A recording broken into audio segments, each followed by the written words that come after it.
Hello student, last class में complete किया था हमने मेटेलिक बॉन्ड, कोवलेंट बॉन्ड एवं वैन डर वाल बॉन्ड। आज का हमारा टॉपिक है हाइड्रोजन बॉन्ड अर्थात हाइड्रोजन बंध। तो हाइड्रोजन बंध क्या होता है बेटा?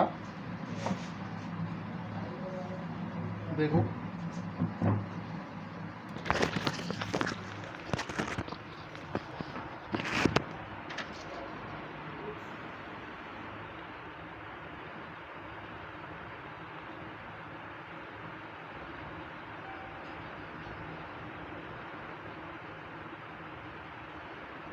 हाइड्रोजन बॉन्डिंग या हाइड्रोजन आबंधन।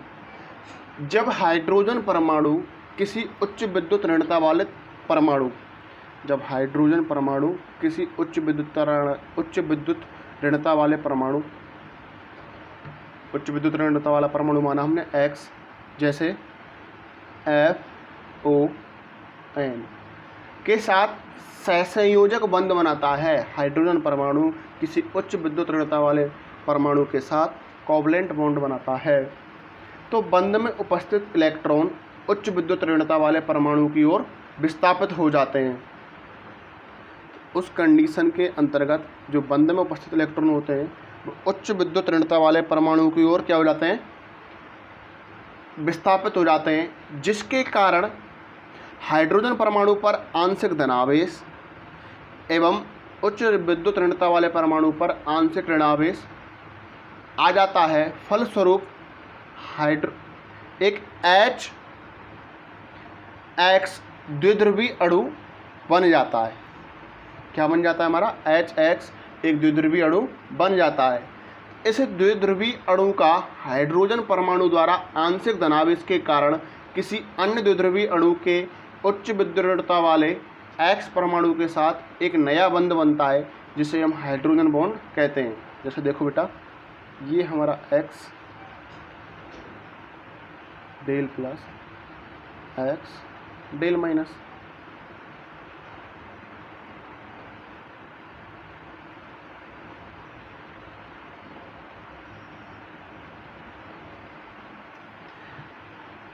ये प्रोसेस कब हुई?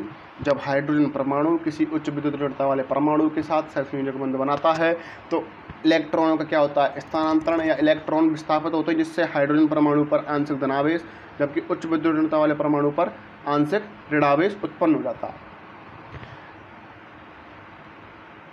तो क्या बनता है हमारा? HX एक द्विध्रुवी अणु बन जाता है।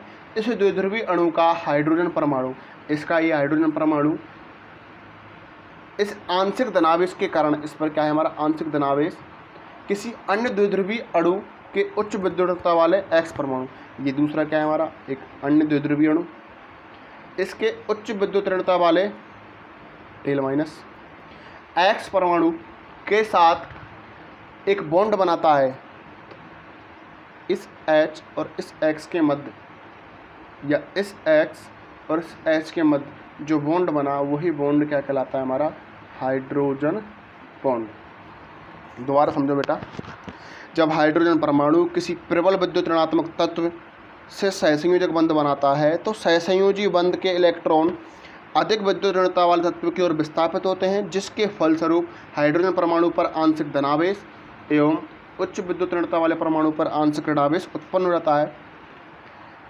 हाइड्रोजन परमाणु द्वारा इस आंशिक धनावेश के कारण दूसरे विद्युत ऋणात्मक परमाणु के साथ एक नया बंध बनता है या आबंध बनता है, वही हमारा हाइड्रोजन बॉन्ड कहलाता है। हाइड्रोजन बॉन्ड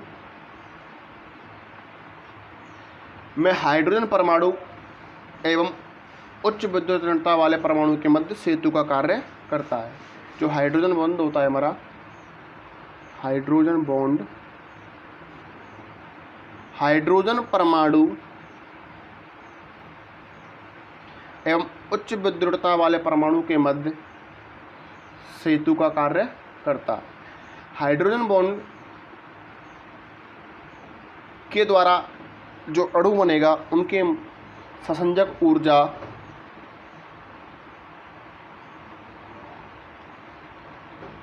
कम होती है। हाइड्रोजन बॉन्ड के अंतर्गत बहुलीकरण की प्रवृत्ति पाई जाती है, अर्थात जहाँ हाइड्रोजन बंध बनता है वहाँ क्या होता है, बहुलीकरण। हाइड्रोजन बंध आसानी से और शीघ्रता से बन जाते हैं। जो हाइड्रोजन बंध का निर्माण होता है, हाइड्रोजन बॉन्ड आसानी से या शीघ्रता से बन जाते हैं एवं सामान्य जैविक परिस्थितियों में टूट भी जाते हैं। ये आसानी से तो बन जाते हैं और आसानी से क्या हो जाते हैं, टूट जाते हैं। जैसे बर्फ़ के गोले का बनना, जब बर्फ़ का गोला बनेगा तो उसके अंतर्गत क्या होगा, हाइड्रोजन बंध, और बर्फ़ आप जानते हो आसानी से पिघल जाती है। या बर्फीले पदार्थों में इग्लू का बनना। हाइड्रोजन बंध की उपस्थिति, हाइड्रोजन बॉन्ड की उपस्थिति, अर्थात जहां हाइड्रोजन बंध पाया जाता है, पानी की विभिन्न गुणधर्मों, प्रोटीन एवं न्यूक्लिक अम्लों की संरचना की व्याख्या करने में मदद करती है। अर्थात हाइड्रोजन बंध की सहायता से हम पानी के विभिन्न गुणधर्मों, H2 के विभिन्न गुणधर्मों, प्रोटीन एवं न्यूक्लिक अम्ल,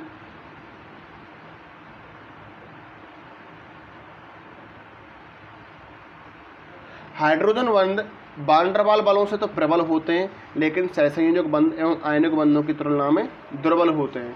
जो हाइड्रोजन बंध होते हैं वो वान डर वाल बलों से प्रबल एवं सहसंयोजक बंध एवं आयनिक बंधों से दुर्बल होते हैं। अर्थात यदि ऑल ओवर हम बात करें तो सबसे प्रबलतम बंध क्या बताया हमने आपको, आयनिक बॉन्ड। उसके बाद क्या जाएगा, कोवलेंट बॉन्ड, यह सहसंयोजक बॉन्ड। उसके बाद हाइड्रोजन बॉन्ड, उसके बाद वान डर वाल बॉन्ड, और उसके बाद दात्विक बॉन्ड। बेटा हाइड्रोजन बंध दो प्रकार के होते हैं। हाइड्रोजन बंध दो प्रकार के होते हैं। पहला होता है हमारा अंतर अणु का हाइड्रोजन बॉन्ड, दूसरा होता है हमारा अंतरा अणु का हाइड्रोजन बंध। पहला अंतर अणु के हाइड्रोजन बॉन्ड, दूसरा अंतरा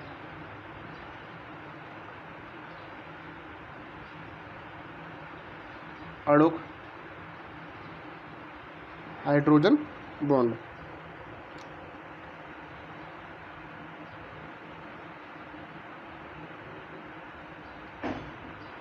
अंतरणुक हो जाएगा बेटा inter molecular hydrogen bond, inter molecular hydrogen bond, या इंटर या इंटर। अंतरणुक में तो बनेगा INTER,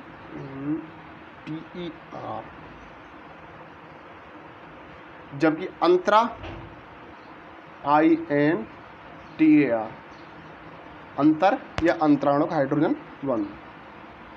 तो सबसे पहले बात करते हैं अंतर अणुक हाइड्रोजन बॉन्ड।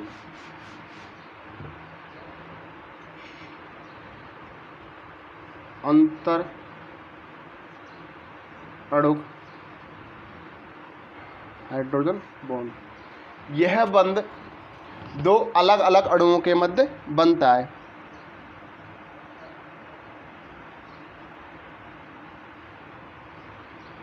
अंतर अणुक जो हाइड्रोजन बॉन्ड होता है वह दो अलग अलग अणुओं के मध्य बनता है, जैसे HF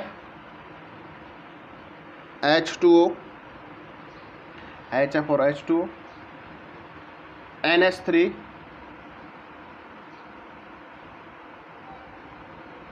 NH3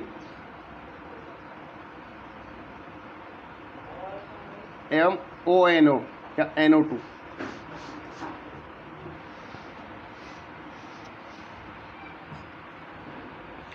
तो सबसे पहले बात करते हैं HF की।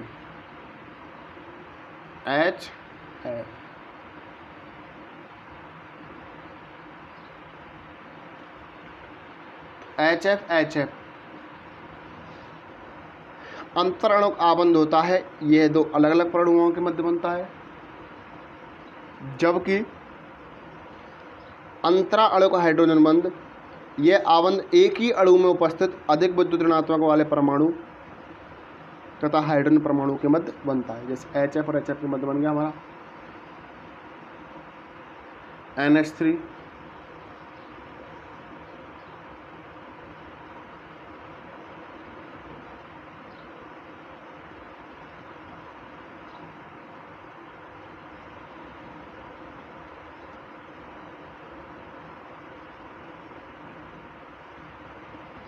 इस हाइड्रोजन और इस नाइट्रोजन के जो मध्य बंध बना, ये बॉन्ड कहलाता है हमारा अंतर अणुक हाइड्रोजन बॉन्ड।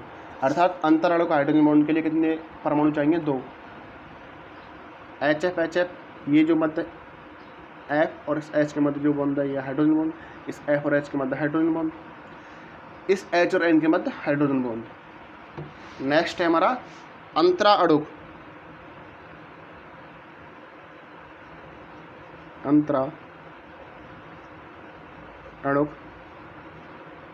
Hydrogen bond. अंतरा अणुक हाइड्रोजन बंध एक ही अणु में उपस्थित हाइड्रोजन परमाणु एवं उच्च विद्युत ऋणता वाले X परमाणु के मध्य बनता है। जैसे एग्जाम्पल की बात करते हैं हम, ऑर्थो नाइट्रोफिनॉल या ओ नाइट्रोफिनॉल, ऑर्थो नाइट्रोफिनॉल।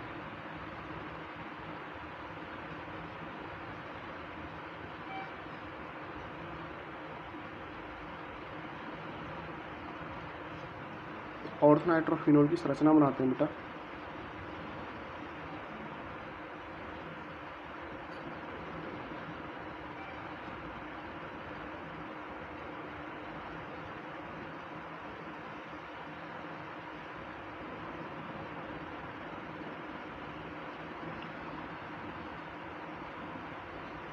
क्या बोला बेटा?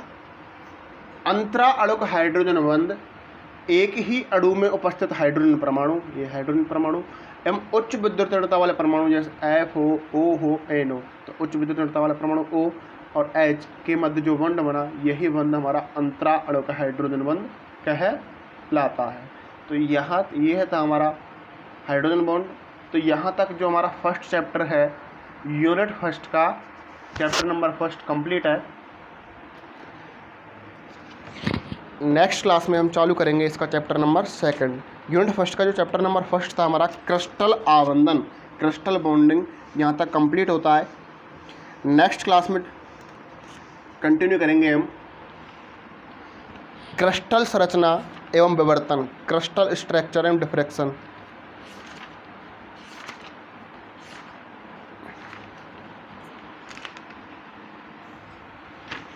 अब बात करते हैं इस चैप्टर के जो अभी तक क्वेश्चन आए हुए हैं।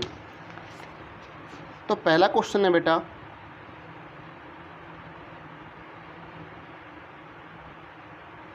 आयनिक क्रिस्टल की ससंजक ऊर्जा को परिभाषित करो। एक नंबर में क्वेश्चन आया है कि आयनिक क्रिस्टल की ससंजक ऊर्जा को परिभाषित करो। तो शायद क्लास नंबर सेकंड में मैंने आपको कंप्लीट करा चुका हूँ ससंजक ऊर्जा क्या होती है। ससंजक ऊर्जा के बारे में पूरा आपको क्लास फर्स्ट में करा दिया गया है। अर्थात क्रिस्टल निर्माण के लिए जो आवश्यक ऊर्जा या बंधन ऊर्जा ही क्या कहलाती है? हमारी ससंजक ऊर्जा। किसी आयनिक क्रिस्टल की ससंजक ऊर्जा क्या थी? किसी क्रिस्टल निर्माण के लिए आवश्यक ऊर्जा या आवश्यक बंधन ऊर्जा ससंजक ऊर्जा कहलाती है। या कहें किसी क्रिस्टल को ब्राह्म अवस्था में उसके घटक स्वतंत्र उदासीन परमाणुओं को इनफाइनिटी तक पृथक करने के लिए आवश्यक प्रति परमाणु ऊर्जा ससंजक ऊर्जा कहलाती है। और ससंजक ऊर्जा के कारण जो बनने वाला अणु होता है वो स्वतंत्र परमाणुओं में सबसे क्या होता है? स्टेबल होता है। तो ये आपका एक नंबर का क्वेश्चन, किसी आयनिक क्रिस्टल की ससंजक ऊर्जा को परिभाषित करो। तो इसका आंसर क्या होगा बेटा?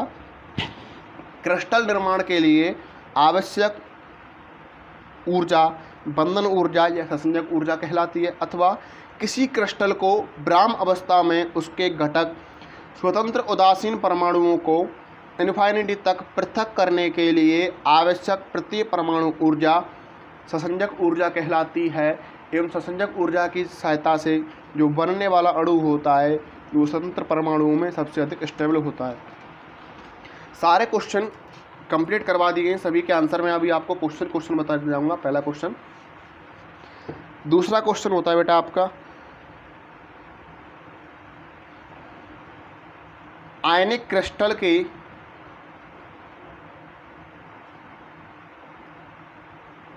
बंधन ऊर्जा को परिभाषित करो। बिल्कुल कंप्लीट हो चुका है। तीसरा क्वेश्चन है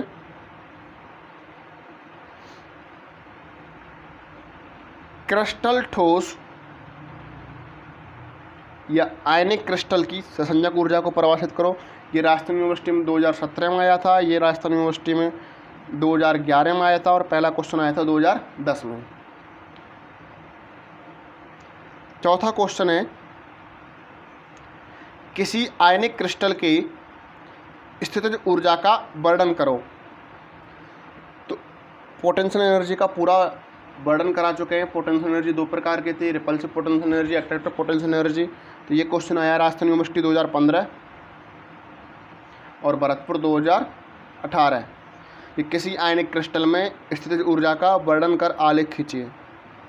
अगला क्वेश्चन है प्रतिकर्षी घातांक का आयनिक क्रिस्टल की संपीड़ितता से निर्धारण करो। प्रतिकर्षी घातांक नियतांक रो का आयनिक क्रिस्टल की संपीड़ितता से निर्धारण राजस्थान यूनिवर्सिटी 2015, ये भी पूरा डेरिवेशन करवा चुके हैं।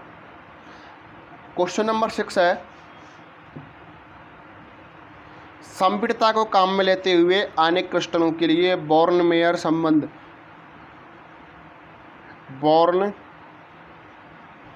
संबंध स्थापित करो। यह है आपका राजस्थान यूनिवर्सिटी 2014, ये भी कंप्लीट करा दिया।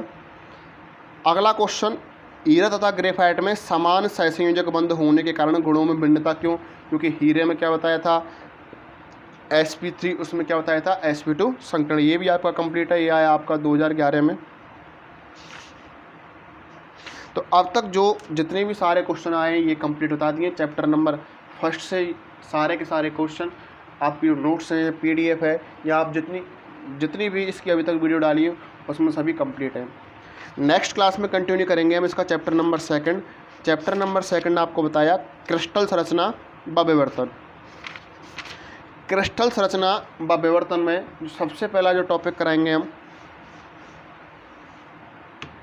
चालक बिंदु।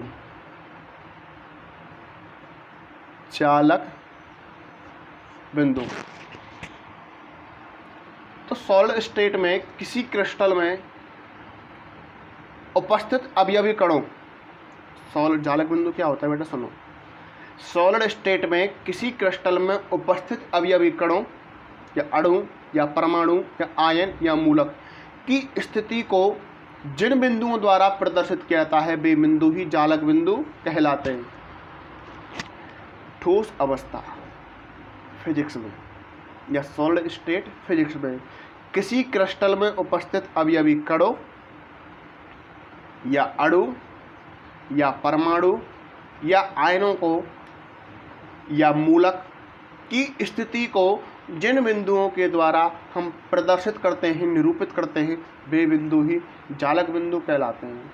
और अगला टॉपिक है आपका जालक, उसको नेक्स्ट क्लास में कंटिन्यू करते हैं।